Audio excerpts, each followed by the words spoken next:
Dans Femmes de sport, on va discuter d'une discipline qui est très, très, très populaire dans la région du Saguenay et du Lac-Saint-Jean, les dards, les fléchettes. On en parle avec le président du circuit d'art Saguenay-Lac-Saint-Jean, Jean-Yves Tremblay. Bonjour, Jean-Yves. Bonjour, M. Thibault. Vous étiez ici à la baie, à la salle des Mouses en fin de semaine, justement pour faire connaître votre circuit. Ça s'est bien passé? Exact. Samedi dernier, toute la journée. On a eu 79 participants exactement. Et puis, ça a été vraiment un succès.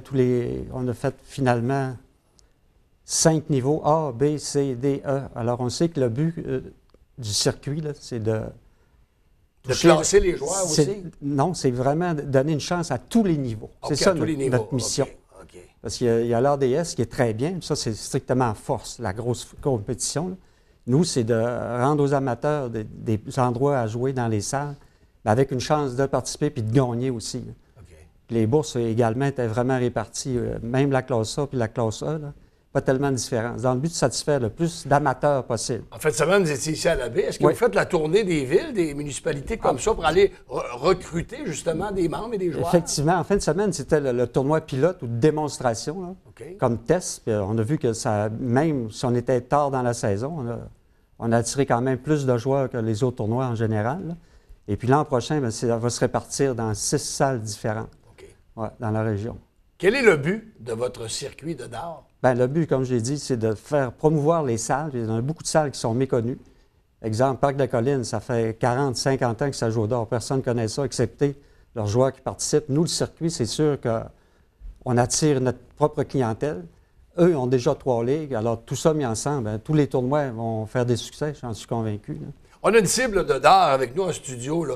Si on expliquait aux téléspectateurs un peu comment ça fonctionne, les points, parce qu'il y a différentes sortes de jeux. Là. Alors, le jeu de dard, quand ça a commencé, il y a les compétitions une 60aine d'années en Angleterre et aux États-Unis. Alors, c'était le 301 avec ouverture, avec un double. Le double, c'est le cercle extérieur. Tout ça ici, c'est le double. Il ne faudrait pas oublier, ça ici, c'est 25. Et le double, c'est 50. 2 fois 25 égale 50. Le milieu également fait partie d'un double. Et ce qui est le plus payant, c'est le triple. C'est ça. C'est le triple 20. C'est 3 triple 20, ça donne 180. OK. Alors, quand je parlais auparavant, M. Tifo, anciennement, c'était des dards Brasleton qui étaient immenses. Il est arrivé il y a 40 ans la révolution des dards tungstène. Alors, les dards ont diminué de 2-3 fois de grosseur. Alors, ça a été une révolution. Autant monétaire que compétitif. Les dards Brass se vendaient 10 $ dans le temps. Quand les tungstènes sont arrivés, ça montait à 100 $, même les bons dards. Les compagnies sont mis, les producteurs, les manufacturiers, à faire plus d'argent. C'est là que les gros circuits d'or anglais se sont créés.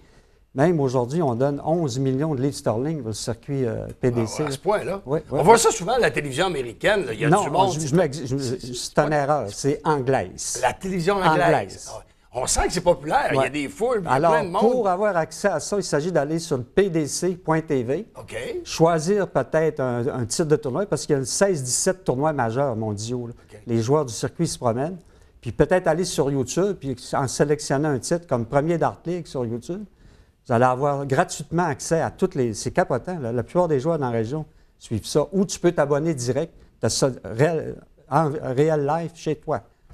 En direct. Et quels sont les meilleurs joueurs ici, les joueurs et les joueuses? Parce qu'il y a des bonnes filles, des bonnes dames qui connaissent des succès. Quelles sont les élites de la région qui participent à des niveaux canadiens? La fameuse élite, c'est sûr que c'est féminin, que c'est Diane Gobeil. Larouche, je pense. Oui, oui. Elle, c'est vraiment une top... Pas de championne. Oui, oui.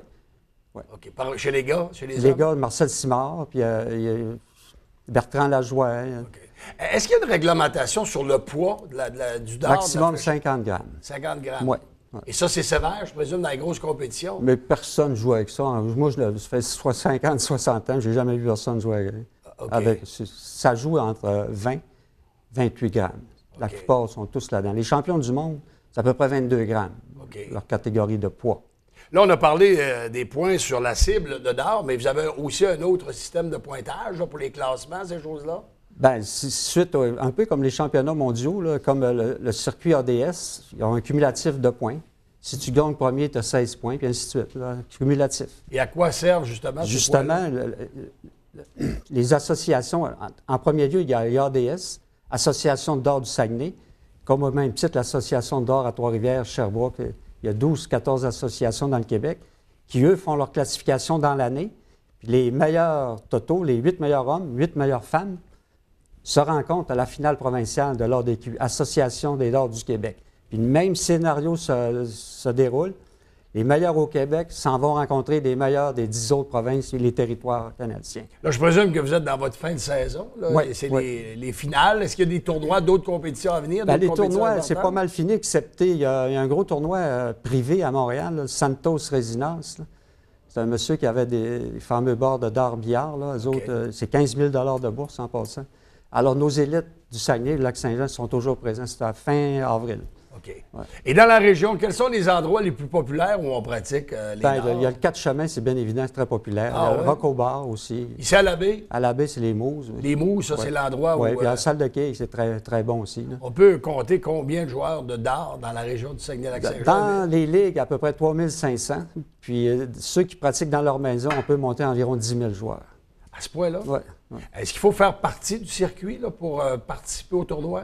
Ceux qui veulent s'inscrire, ceux qui sont déjà membres de ligue, vont pouvoir s'inscrire. Et comment on fait? Si, admettons qu'il y a des gens qui nous écoutent actuellement... Ça ne sera vraiment pas compliqué. À l'automne, c'est sûr qu'on va refaire beaucoup plus de publicité. Okay. Il va y avoir des gros posters explicatifs.